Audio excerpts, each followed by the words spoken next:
So could Spider-Man Brand New Day really hold up after No Way Home?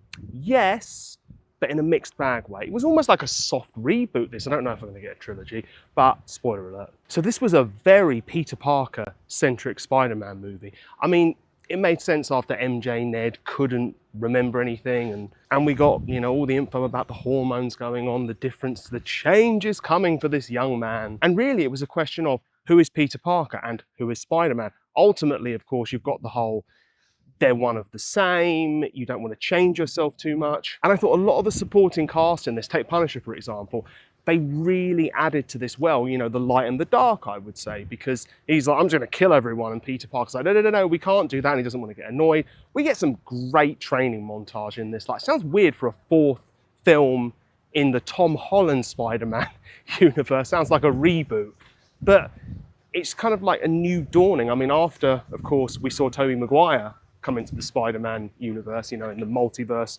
kerfuffle, it was kind of cool to be like, oh, I'm shooting webs. This is because he wasn't disturbed by it, which made sense after that happened. So I like that we had that. But he was also disturbed because it's like, I'm completely changing and I'm going absolutely mad. Okay, he wasn't going into Venom, and I did wonder for a second if there was going to be a Venom element to this. But the eyes, scary. But going back to the friends, MJ, well, more than friends, and Ned, I mean, they did a really good job of making him just feel tragic. And again, it's going through the who is Peter Parker thing, because he thinks he's going to have to go through an entire lifetime yearning for them, missing them. And this adds to it, you know, his loneliness. But that bit where the alleged villain has him kiss MJ, has him hug her, I think he's got it. It was predictable it wasn't MJ at that point, but it was like done so well, especially Tom Holland's reactions. It was like, this is crushing. And I equally thought they did a good job of him yearning after Ned. They kind of balanced that out well and didn't just make it, oh, MJ. Hey, Ned, kind of miss you. Old man, I'd miss both. Now, the first villain, Jean Grey, the old rope-a-dope, supposed to be not the villain, but I'm going to make some arguments later. Yeah, that was a weird one, but in a good way for Spider-Man, I'd say, in my first sort of thought about her, because having the psychic powers, jumping from thing to thing, for Spider-Man, it was an odd one. It's more of an X-Men style, you know, and there's a good reason for that, X-Men style power. So it was interesting watching him deal with that, and you see how it would screw with his mind more, especially considering the story of his mind being screwed with anyway. It suited the whole thing. But when they had Jean's redemption arc, being like, you're not a killer, really? She should have a guy run over, and also was prepared to let MJ die, because how could she know for sure that Peter could save her? She could be like, I'm pretty confident he can. Confidence not the same as 100%. So when he's trying to rescue her, fine, he's Peter Parker, whatever, he's going to do that. But it's like, you're not a killer. She is. Now, Damage Control, I mean, they're meant to be the real villain, and they are a bloody real villain. Very generic, government-type organization that evil and blah, blah, blah. And we knew from the start that they would be. I mean, come on, we've seen this a million times over.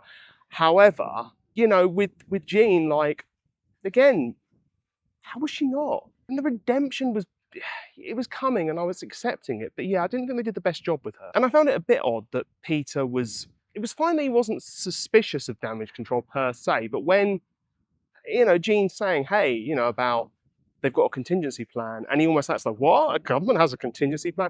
Yeah, no, they've got all these superheroes and everyone flying around, and they're like, it'll be fine. They're never going to turn. Nobody's ever become a villain that's a superhero, and you know, if so many of them turned, well, that's never going to happen. No one would think that. Now, the Hulk stuff, it's nice seeing Hulk. He was in it, Bruce Banner. Made sense with the chip, went with the story, so that's like, yeah, that's fine. The only dumb bits wasn't actually Bruce Banner or Hulk's fault, but sending Punisher after Jean Grey when we know Spider-Man's the only one who can resist her mind powers, and sending Spider-Man after Hulk when we've seen that Punisher could distract Hulk and Peter Spider-Man could literally stop Jean. And yeah, it sort of felt like a fake ending after that, and when we get to the Damage Control bit, but we kind of knew it would be. And actually the movie felt quite long. I mean, it was like just about 2.5 hours.